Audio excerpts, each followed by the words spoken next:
Welcome to the Flavor Secrets Kitchen, and welcome back to Ruben Griffin. Ruben is the owner of NYA Catering, Not Your Average Catering. And I've charged him today with coming up with some great ideas for a picnic, since it's a hot summer this year and I'm sure you're out there picnicking. And what have you got up your sleeve today, Ruben? So we've got about 6 dishes we're going to do, primarily ranging on the fresh salad side of things. Okay. What we're going to start off with, though, is a green bean and tomato salad with a nice little warm bacon vinaigrette. Ooh, that we're sounds going to good. create. So, and then it's going to get topped off with a little bit of blue cheese, and I actually bought some fun dishes that we can pack our lunch in and bring it out with us. So we've got these beautiful little plastic jar dishes. Love it. Called Kleiner dishes. And where do you get these? I got these online from this company called Solia, or you can get them locally from a distributor over in Canton called Chef Source. Okay, I love this idea because they're stackable. Absolutely, they're stackable. You can keep hot food in them, cold food in them, and they're individually portioned, which makes it nice. Awesome, yeah. If you want to reheat these, can you put them in the microwave? And I haven't tested. Well, no, there's metal on them. oh, there is. Okay. So there's a metal no microwave. glass. No microwave. Okay.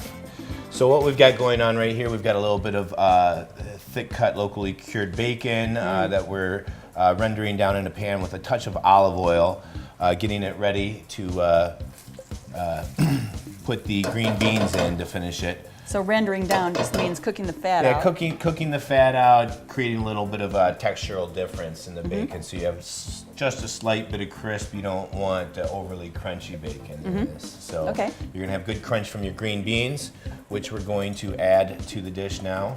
So these green beans are raw. They're not blanched at all. Correct. You'll get the cooking done in here, and we're having a happy medium between raw foods and slightly cooked foods. Okay. In these dishes. So you had the bacon on high, and then you turned it down before you added the beans? Absolutely. We just want to cook them just slightly, essentially al dente. Okay. A little crunchy?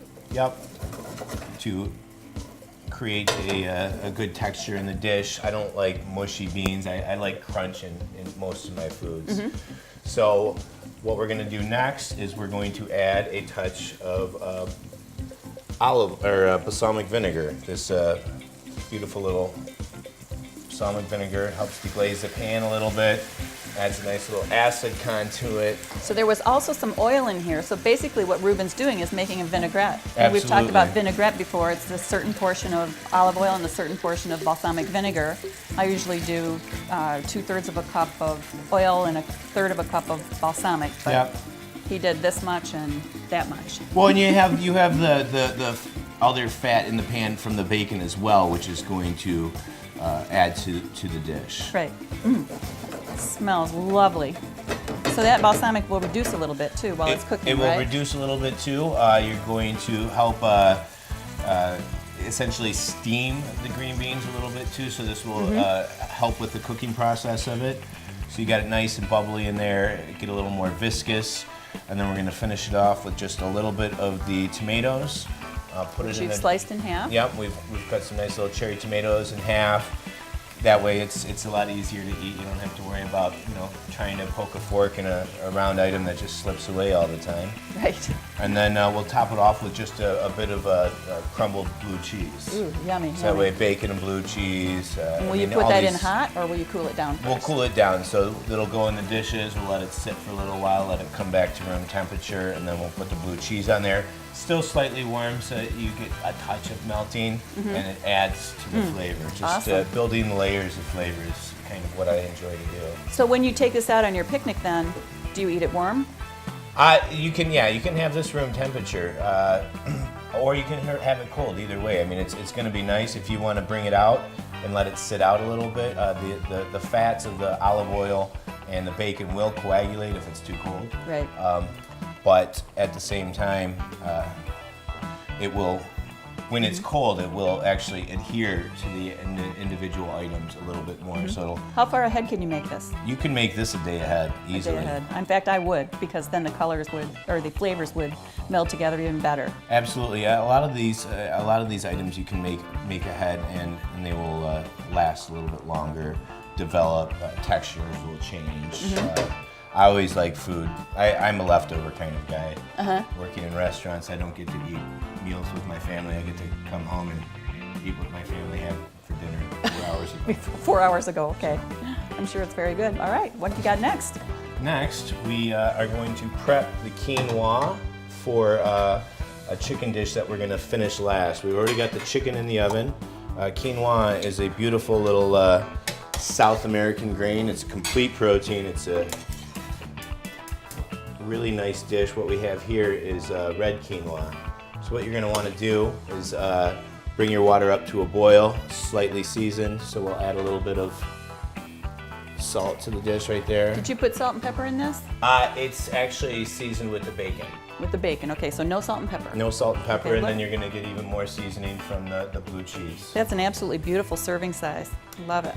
So you just add your quinoa to the water, and you just kind of let it cook. Quinoa has a little what's called a germ in it, which is essentially inside of most seeds and plants, but it looks like a little spirally, almost kind of worm. So once quinoa is cooked, it's like corkscrew shaped, and it'll actually kind of pop out of the actual seed almost. So that's how you know when it's done, That's when how you when see you that know when little it's thread. done. So you just kind of let it go and keep an eye on it. Approximately 7 to 10 minutes, depending on the dish. So each Ruben does this a individual little time. differently than I do. I toast it dry first, and then I measure the water, a cup of quinoa to 2 cups of water. He just puts it in the water and then strains it later. And I actually cover it too and cook it for about 15 minutes. So you can do it either way. So next dish we're going to work on is another nice simple dish. It's a watermelon, cucumber, feta, and mint salad with a little bit of balsamic reduction. So we have a nice little bit of fresh watermelon here. I often like to save the rind as well. I am a pickle fanatic, so I pickle whatever I can. And how would you do that? You bring your vinegar, your sugar, and your spices up to a boil. Thinly slice the rind, and then pour it over hot, and then stick it in your refrigerator and let Easy. it sit for a day. Yeah. It's a nice quick pickle. So that's a good way to do things. And so we're simply just going to get a nice little small dice on the watermelon. So whenever you're dicing, you're always going to make your long slice first and then go across it the other way.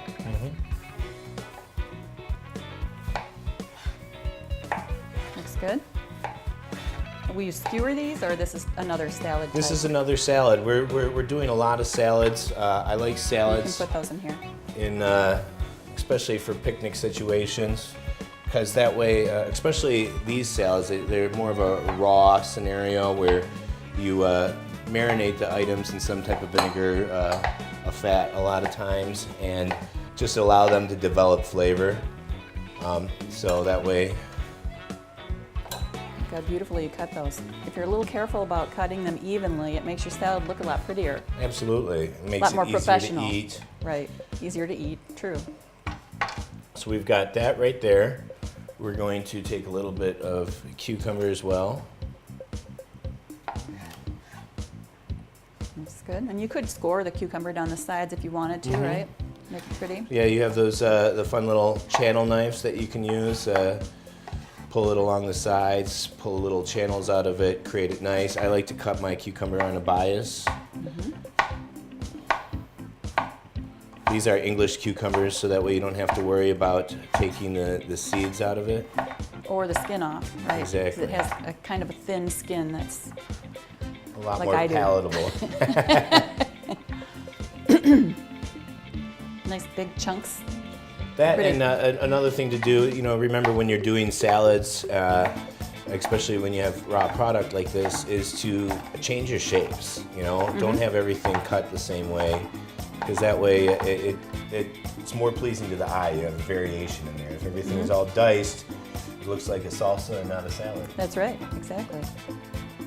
So these are called paysan cuts, when you just kind of cut them in different shapes. We've got a little fresh mint from my garden. So this is technically chocolate mint, which doesn't vary too much in flavor. It's not as spicy. It's a lot more mellow. That's kind of more to do with the color, doesn't it? It has a lot more to do with the color. I never can figure out why they call it chocolate mint. But doesn't smell like chocolate. it's almost more like a spearmint. Yeah, like I said, it's not as peppery as a lot of other mints are. It's not as pungent. But what other ones could you use? What other herbs? For this, Could you use spearmint or you could use regular? spearmint. You can use peppermint. This is just the varietal that I prefer to grow in my garden myself. Okay. Could you use basil? You could use basil. You can use a lot of different. Basil will give you more of that anisey flavor. You can use tarragon.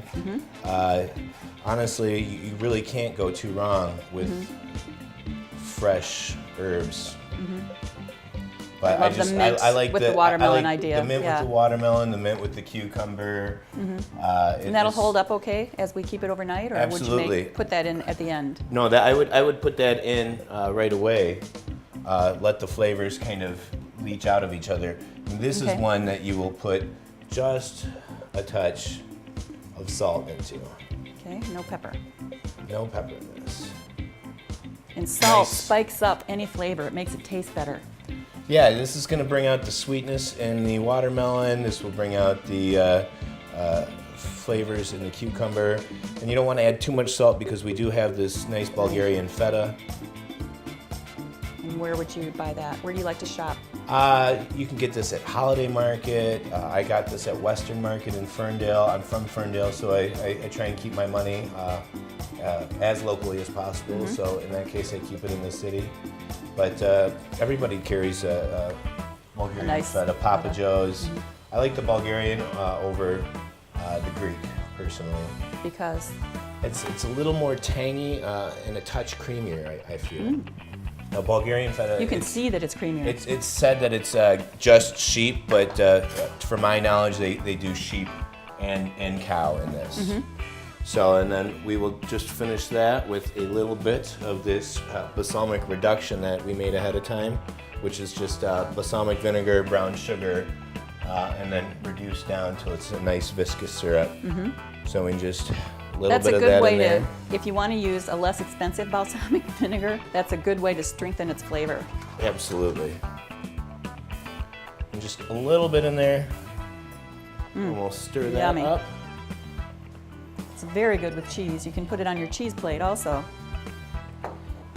All right, next. Next we will work on our corn, avocado, black bean salad. So is this raw corn or you've cooked This this is raw corn. A nice little tip about how to get your corn off the cob. You know, there are all these little Gadgets for everything gadgets nowadays. that to get the corn off the cob, and yes, I have owned all of them, and none of them work. So get your I find French that knife out. as a chef, when my family doesn't know what to buy me, they buy me a gadget that I'll have no use for. No use for, right? Or it's a different color. And this is called yeah. actually milking right here. So you take Right. the back of your knife and you run it along here because there's a lot more flavor along the cob than there is actually in the kernel. If you make soup, corn soup, make sure you do this. Put the milk in. Yep, and save Adds a the lot of flavor. cobs too. You can put Flavor. them into the dish itself. Maybe another dish to mix some stuff. You can. It is right here actually. So we have just a nice organic canned black bean. You know, I'm trying to make these dishes simple and easy to make because, I mean, it's a picnic. You don't want to work too hard. Right. So, but you can. And all of this can be made the day before, and it's all ingredients you can find in any grocery store, right? Absolutely. I actually went down to the farmer's market this morning to get some stuff, but I mean, try and do that, keep it fresh and support your farmers. But at the same time, you can get it anywhere. So Ruben learned this morning they are not open at 6 a.m. Not on a Tuesday. Oh, okay. So Saturdays, I bet they are. Saturdays, that's when I'm normally going down there. But Okay. on a Tuesday, it's not quite the same. I'm a little So- concerned that you're not cooking this. This is raw corn. I like my corn raw. It's got a crunch. So it's really going to be eaten raw. Absolutely. Okay. I mean, you can Give it roast a it if try. you like. You can grill it. But this is just, it's nice. It's crunchy. You just So you've got 1 can of black beans and 2 cobs of corn. 2 cobs of corn. Plus the milk. How's our quinoa doing here? I don't see any Quinoa little threads yet. It's getting close. It's not quite there yet. say probably 2 more minutes. Okay. A couple of avocados. Be careful not to slice your hand here when you're doing your avocados this way. I always buy extra ones because it seems like I always get the bad ones. Do you always buy extras or? No, I just real picky about picking out my avocados. Okay. So what do you look for? Just a You little look bit of for softness? you want it to respond back. So if you push it in, you want it to be able to get it Great. be soft enough to take a thumbprint, but have enough elasticity in it That's a good tip. resume its natural shape. And here's another example of useless utensils. You can buy all kinds of things for scooping out your avocado, for slicing your avocado. And all you need is your French knife. I tend to use my French knife almost for everything, except too. for butchery. Except for butchery, right? Me too. But Then you you have really don't special have to knife. do too much butchery anymore. And I like to, personally. It's just I've always grown up as a hunter and doing it when I was younger. It's just you get a lot more yield out of your product. oh, that's You for get sure. to know your product a lot better. Okay, so how will you keep the avocado from turning brown? Well, this would be one of the scenarios where you add your avocado towards the last minute. Okay. But we are going to add a little bit of lime juice, a little bit of oil, and there's this beautiful dressing that I like to use for this dish. So that will coat the avocado and keep Yep. it better. It will keep its color better. But this is one you could assemble the day before and then just put your If you get avocado everything in. prepped out ahead of time and you just have everything chopped and diced in different containers, so all that way you have to do is just mix it into a bowl. And also you've got a little acid from the tomato, which will help too.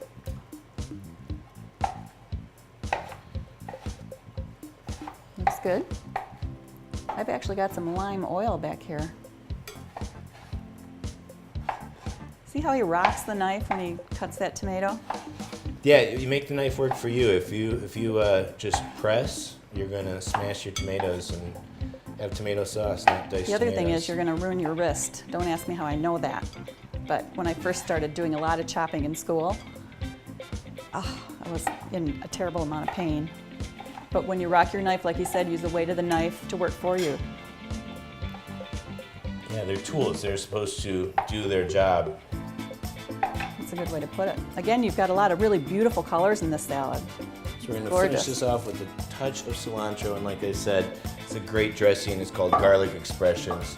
It's a roasted garlic dressing. And you can get it pretty much any grocery store. Pretty much any grocery store. Like I said, they've got just shelves and shelves and shelves of this at Western Market in Ferndale because it is just so popular. So just do a just gonna quick little chop Chop on up the this, cilantro. and then a zester for a little bit of lime zest. Okay, I happen to have one. Is this too large? No, that's Probably perfect. one smaller one. No? Where's your lime? There it There's is. my lime.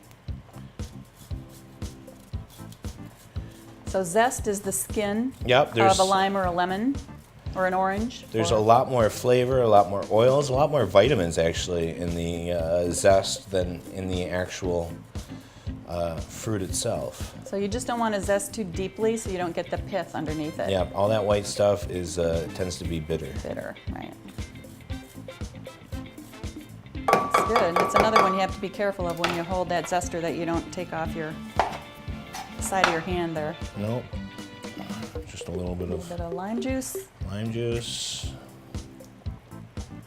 and a touch It's so easy to come up with just straight olive oil. an amazing dressing.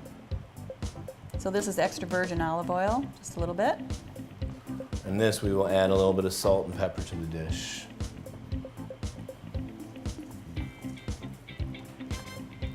A little bit of salt. Well, I just use kosher salt. $3 Kosher, a box yep. at whatever grocery store you want to get it. Kosher, C, whatever you like. And with the avocado, you want to be gentle with the stirring because if you stir it too hard, you're going to break it up and have a Okay. sloppy guacamole. And this one you could garnish if you like with a little bit of fresh sprigs of Okay. cilantro in the more. dish itself. Okay. All right, so, And these you just snap open like this. yep, and the quinoa is ready. There's a lot of nutrition in this salad. These black beans and the avocado. Yeah, you know, we've got Corn. protein in each dish. We're trying to, you know, make each dish as fulfilling, as healthy as possible, and just allow you to have a lot of really, really good food. Okay. Get those beans out of your way. All right, so What next we got dish. next? This is going to be a fun dish. So peaches and cottage cheese, relatively classic, right? Okay. So this is going to be a bellini meets a peach and cottage cheese. So we've got a little bit of peach right here. And how do you pick your peaches? You smell it right along the top. Ah, You want to go okay. by Another texture. good tip. You don't want it. I mean, it depends. I mean, if you're just going to eat it, a soft peach is beautiful. If you want to cut it, you want a little more firmness to it. But when you find peaches or stone fruits, you smell them right along where the stem is supposed to be at, and it should just smell like a super ripe fruit. Great. So once again, we're gonna slice this up so we can do a nice little dice on this. Do you need a bowl, Yes, I do, please. actually?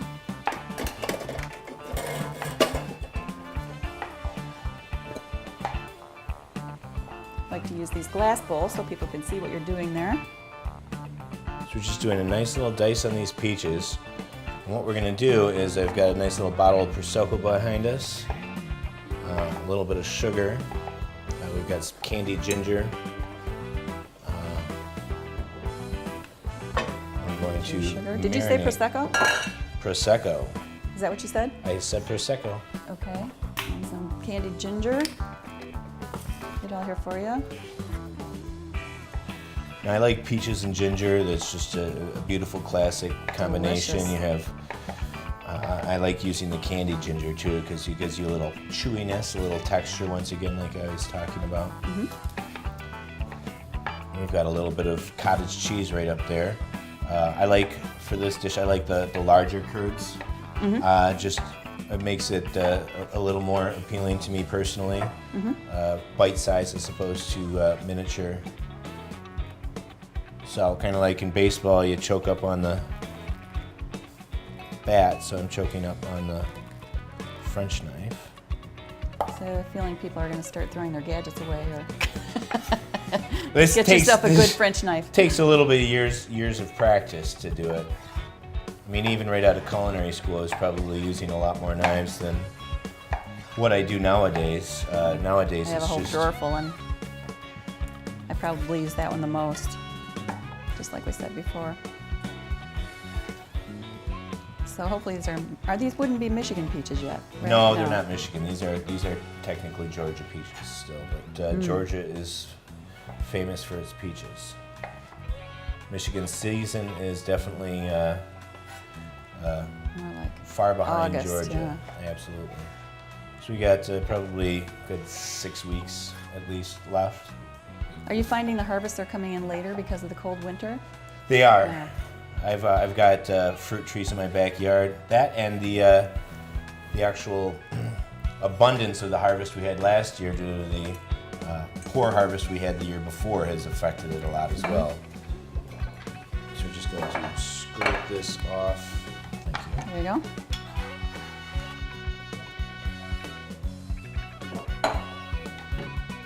There's that. Just take 3 pieces. So this is crystallized ginger, sugared. Crystallized ginger, candied ginger.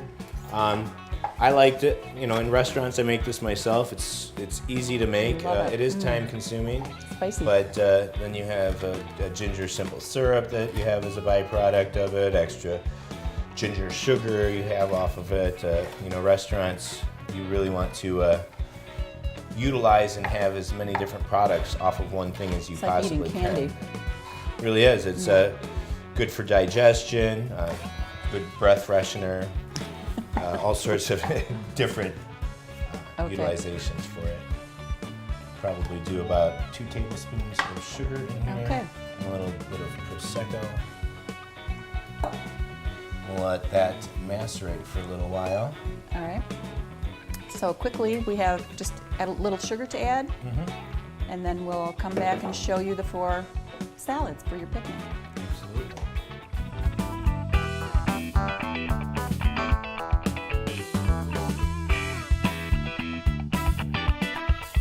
Ruben came with so many great dishes here today that we didn't quite have time to finish, so I'm just going to have him run through what he did and then what he did in our break. All right, so what we have here, we have the finished product of the green bean and tomato salad with the bacon vinaigrette, garnished with a little bit of crumbled blue cheese.